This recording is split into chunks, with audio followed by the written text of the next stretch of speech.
Good morning my dear student. आज फिर से आपका BIS के इस ऑनलाइन प्लेटफॉर्म पे बहुत बहुत स्वागत है।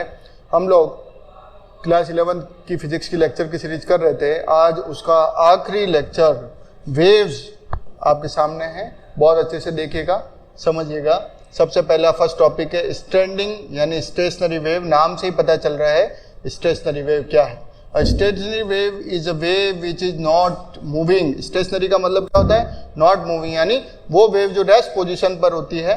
When two waves with the same frequency, wavelength and amplitude traveling in opposite direction will interfere, they produce standing wave। कि दो वेव है एक दूसरे के ऑपोजिट डायरेक्शन में जा रही है, तो वो क्या प्रोड्यूस करेगी? जिसका सेम फ्रिक्वेंसी हो, सेम वेवलेंथ हो, सेम एम्पलीट्यूड हो, वो आपका डेवलप करेगी standing wave. Condition to have the standing wave क्या हो सकती है? टू ट्रेवलिंग वेव होना चाहिए, can produce a standing wave. कब? If they are moving in opposite direction और सेम फ्रिक्वेंसी हो, सेम एम्पलीट्यूड हो, ये सारी कंडीशन अगर मैच करे तो वो स्टैंडिंग वेव को जनरेट करेगी।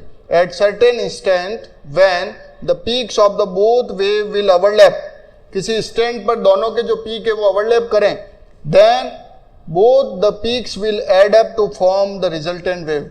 रिजल्टेंट वेव का निर्माण करते हैं, दोनों जो पीक है वो जुड़ जाएंगे, वो रिजल्टेंट वेव बना देंगे।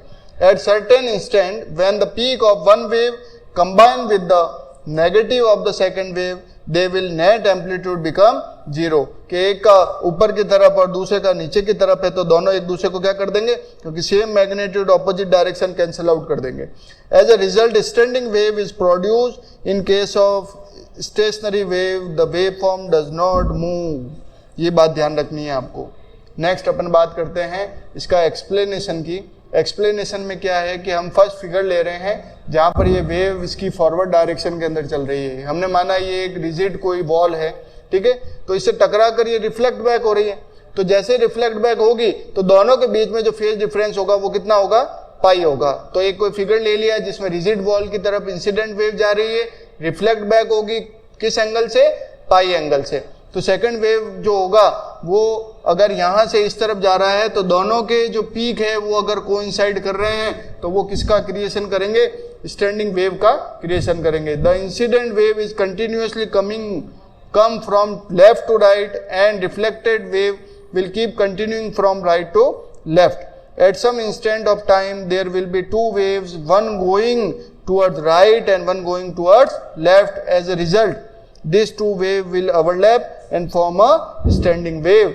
एक राइट की तरफ जा रही है, एक लेफ्ट की तरफ जा रही है, तो ऐसी कंडीशन आएगी जब उसके पीक मिलेंगे और क्या जनरेट कर देंगे? फ्रीक्वेंसी मिलेगी और स्टैंडिंग वेव को जनरेट कर देंगे। मैथमेटिकली बात करते हैं कि जब ट्रेवलिंग टुवर्ड लेफ्ट तो आपका जो एंगल आ जाएगा -ω_t, राइट जाएगा तो उसका जो डिस्प्लेसमेंट इक्वेशन है वो +ω_t से दिया जाएगा। तो दोनों को जब जोड़ देंगे तो हमारे पास दोनों के मैग्नीट्यूड, दोनों के y की वैल्यू को आपने एडअप कर दिया, that is resultant.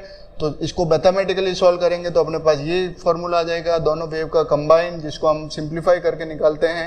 Above represent standing wave का एक्सप्रेशन को, जिसमें ये पोर्शन आपको एम्पलीट्यूड बता रहा है ना, ये पोर्शन एम्पलीट्यूड बता रहा है। The amplitude depend on the position of the particle and cos ω_t, जिसके अंदर ये जो आपको cos ω_t दिख रहा है वो रिप्रेजेंट करता है द टाइम डिपेंडेंट वेरिएबल और the phase of the standing wave. आगे बढ़ते हैं। Difference between travelling wave and standing wave क्या है? स्टैंडिंग जो मूव नहीं करती है, एक पोजीशन पर स्टेशनरी है, ट्रेवलिंग जो मूव करती है। दूसरा नाम क्या? प्रोग्रेसिव वेव है, इसका दूसरा नाम है standing wave. Next, wave form move करती है, इसमें wave form does not move करती है। इसमें movement of the wave form is always indicated by the movement of the peak of the wave. इसमें peak does not move, peak को move नहीं करती क्योंकि रेस्ट पोजीशन पर है। Wave amplitude is the same for all the element in the medium. Wave का जो amplitude है डिनोटेड बाय कैपिटल एक्स, यानी wave amplitude is different for different element denoted by a sin of kx। Amplitude is not depend on the position of the element of the medium. इसमें amplitude is dependent on the position of the element of the medium. इसकी ये y की equation है, इसमें ये y का displacement equation है। तो ये पूछा जाता है, इंपॉर्टेंट है दोनों के बीच में डिफरेंस। नेक्स्ट, नोड्स और एंटी नोड्स कौन कौन से हैं स्टैंडिंग वेव के अंदर? तो आप देख सकते हैं कि जब ये वेव ट्रेवल करती है तो दो वेव जहाँ मिलती है ये चीज़ आपके कहलाते हैं नोड्स, और ये जो पीक पर जो होता है ये आपका कहलाता है एंटी नोड। तो the amplitude of a standing wave does not remain the same through out the wave. Clear है कि जो स्टैंडिंग वेव का एम्पलीट्यूड सेम नहीं रहता है, keeps on changing as it is a function of x. A certain position the value of amplitude is maximum and at certain position the value of amplitude is 0। तो nodes क्या होगा, nodes represent the position of the zero amplitude, जैसा कि मैंने आपको बताया कि ये वाले जो जीरो एम्पलीट्यूड हैं ये नोड्स है, और जो पीक वाले हैं वो आपका एंटी नोड पोजीशन कहलाता है। आगे बात करते हैं नोड्स की। एम्पलीट्यूड जीरो होता है, इस केस में अगर अपन जीरो की वैल्यू पुट करते हैं तो हमारे पास एक इक्वेशन आता है kx that will equal to n pi. Mathematically ये मैथमेटिकल इक्वेशन है। इसी तरीके से x represent the nodes where amplitude is zero, तो यहाँ पर अपन को ये मिल जाएगा फ्रॉम द डेफिनेशन वाले पार्ट से k की वैल्यू आ जाएगी। इसी तरीके से the position of nodes is represented by x that will equal to n lambda by 2 form where 1 2 3 half of the wave के लिए लैम्डा बाय 2 सेपरेट हो जाएगा 2 कॉन्जिक्यूटिव नोड्स के लिए। इसी तरीके एंटी नोड या मैक्सिमम होता है, तो इसको क्या कर दिया, मैक्सिमम कर दिया। मैक्सिमम की इक्वेशन लगा दी कि यहाँ पर ये n 1/2 पाई मैक्सिमम रहेगा, तो इससे आपको x की वैल्यू मिल गई n प्लस 1/2 पाई। तो यहाँ पर 0 1 2 3 आगे करेंगे। इसी तरीके से half a wave from separate 2 consecutive nodes, anti nodes are located half way between the pairs of node, pair के बीच में ये वाले जो पोर्शन है वो आपका एंटी नोड से डिनोट होता है। Where is wave, what is wave? Wave is a disturbance that propagate through space and time usually with transfers of energy। के वेव जो होती है यूजुअली ट्रांसफर्स एनर्जी करती है, प्रोपोगेट होती है स्पेस के अंदर टाइम में। फॉर एग्जांपल कंसीडर किया एक साउंड, हॉर्न बजाया साउंड, तो वो हमारी आंख हमारे कानों में तक पहुंचा। कि कोई भी व्हीकल का जो साउंड अगर बजाते हैं तो वो कान तक पहुंचता है। This sound reaches our ear because of the sound wave. There is a transfer of energy from one point to the another with the help of particle in the medium, यानी medium के particle के जरिए ही आपका sound एक जगह से दूसरी जगह तक पहुंचता है। This particle does not move, they just move around there mean position, but they transfer the energy from one particle to another particle, keeps on transfers, it really reaches the destination। कहने का मतलब कि ये medium के particle हैं, इसमें ये अपनी मीन पोजीशन के इर्द गिर्द क्या करते हैं, ऑसिलेट करते हैं और एनर्जी को ट्रांसफर करते हैं और वो डेस्टिनेशन पर पहुंच जाता है। आगे बात करते हैं, the movement of the particle is initiated by the disturbance and is disturbance is the transferred from one point to another through space and time. Note energy and note the matter is transferred from one point to another when the source of the energy cause vibration of travel through the medium of the wave is created. Types of wave तीन तरह की mainly होती है, mechanical wave, electromagnetic wave और matter wave. Mechanical waves are govern by all the Newton's law of motion. Important है, Newton law of motion से ये govern होता है। Medium is needed for the propagation of the wave. Mechanical wave जैसे water wave, sound wave, ये सब क्या है, मैकेनिकल वेव है। इलेक्ट्रोमैग्नेटिक वेव, जो कि electromagnetic waves are related to the electric and magnetic field. Electromagnetic wave does not need medium to propagate, carries no mass, no carry energy, जबकि जो mechanical waves है उसको मीडियम की जरूरत होती है। एग्जांपल सैटेलाइट सिस्टम है ना, हमारे अर्थ के बाहर तो कोई मीडियम ही नहीं है, तो सैटेलाइट जो जहाँ पर इलेक्ट्रोमैग्नेटिक वेव जाती है, मोबाइल, रेडियो, ये सारे काम करते हैं, एक्सरे, माइक्रोवेव। नेक्स्ट बात करते हैं मैटर। मैटर वेव्स क्या है, waves related to matter. Matter consist of small particles. Matter waves are associated with moving electrons, photon, neutron. Electron, photon और neutron and the fundamental particle, जैसे कि pencil हो गया, सन हो गया, मून हो गया, अर्थ हो गया, है ना, एटम हो गया, ये सारे क्या है, मैटर के पार्ट है। Transfer wave, the transfer waves are those in which the direction of disturbance और displacement in the medium is perpendicular, most important, is perpendicular to the date of the propagation wave. The direction in which a wave propagate is perpendicular to the direction of disturbance. तो ये आपका throw कहलाता है, ये chest कहलाता है ना, ये यहाँ से यहाँ तक आपकी क्या कहलाती है, वेवलेंथ कहलाती है। ये ट्रांसफर वेव का डायग्राम है। एग्जाम्पल की बात करें अब, फॉर एग्जाम्पल अपन बात करें, consider a man holding one and of the thread, यहाँ पर हेड और यहाँ पर थोड़ा सा जर्क देता है, तो ये वाइब्रेशन के थ्रू है ना, क्योंकि यहाँ पर हिंज है ना, तो यहाँ पर पल्स जनरेट होती है। तो other end of the thread is fix to the wall, when the little jerk अगर आप देते हैं थ्रेड को तो क्या होगा, अपवर्ड डायरेक्शन में, तो एंटायर थ्रेड क्या करेगी, मूव, वेव बनेगी, वेवी मैनर के अंदर मूव करेगी। The jerk propagated along the entire length of the thread. The small disturbance which come from the source at one end, that disturbance getting propagated and that known as the direction of propagation. Disturbance is vertically upward and wave is horizontal.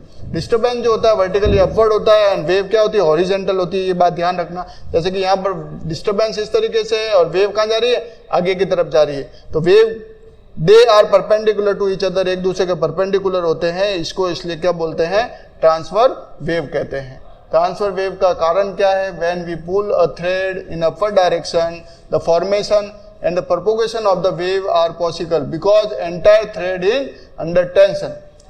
This tension is a small disturbance which given at one end and it gets transferred to its neighboring molecule. कि जो disturbance देते हैं, देखिए यहाँ पर जैसे thread को disturbance दिया है तो इसने पास वाले को दिया, फिर पास वाले को दिया, इस तरीके से वेव प्रोपोगेट होती है आगे की तरफ, है ना। This will keep on continuing, और स्मॉल पल्सेज आगे की तरफ बढ़ती है ना। The movement of the particle is always perpendicular to the propagation of the wave and the wave will propagate horizontally, it is a transfer wave. Sinusoidal सेंट होती है स्ट्रिंग के अंदर, typically element of the string moves up and down continuously as the wave passes. Conclusion क्या है, transfer wave are those wave which propagate perpendicular to the direction of disturbance. Transfer waves are those wave which propagate perpendicular to the direction of disturbance. Direction of disturbance is the direction of the motion of the particle of the medium. इस तरीके से आपको ये ध्यान रखना है। Longitudinal wave के बारे में बात कर रहे हैं, अभी अपन ने ट्रांसफर वेव के बारे में बात करी। तो longitudinal wave means something related to the length.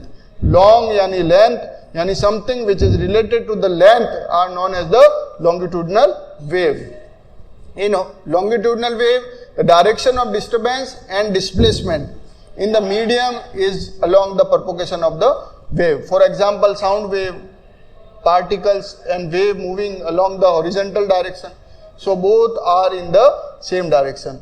A longitudinal wave, there are region where particles are very close to each other. Longitudinal wave compression में है ना, where particles are very close to each other. In longitudinal wave there are a region where the particles are very close to each other. These region are known as the compression. कि longitudinal wave में जहाँ particle पास में होते हैं उसको क्या बोलते हैं, कंप्रेशन। जहां दूर दूर होते हैं उसको बोलते हैं रेयरफैक्शन। तो इस तरीके से मूवमेंट चलता रहता है।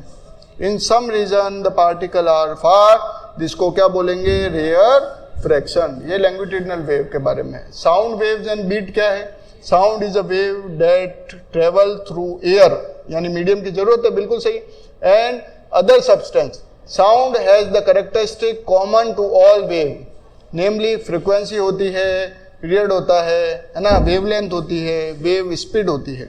If you all oscillate one end of coiled spring, जैसे कोई कॉइल को आपने कंप्रेस किया, such one shown in figure back and fourth you will see longitudinal wave. जैसे स्प्रिंग को आप कंप्रेस करके छोड़ेंगे तो क्या होगा, कहीं पर नज़दीक, कहीं पर ज़्यादा, कहीं पर नज़दीक। तो ये रेयर फ्रैक्शन होगा, कंप्रेशन होगा, एक्सपेंशन होगा, है ना। तो ये लीडिंग एज किस डायरेक्शन में, इस डायरेक्शन के अंदर। Sound wave and beat.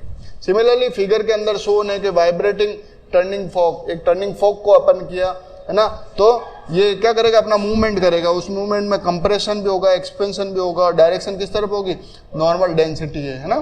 तो tiny oscillate back and forth just as a with coiled spring, a wave travel away from the vibrating. Sound wave beat के अंदर और general sound, a sound wave is formed when an oscillating object creates alternating region, है ना, alternating region of compression and expansed air, है ना। जैसे कि longitudinal की बात हुई थी, these alternating region move away from the source as the longitudinal wave. A sound wave may seem different from wave on string, however if you plot appropriate quantities classical wave shape emerge, बन जाता है।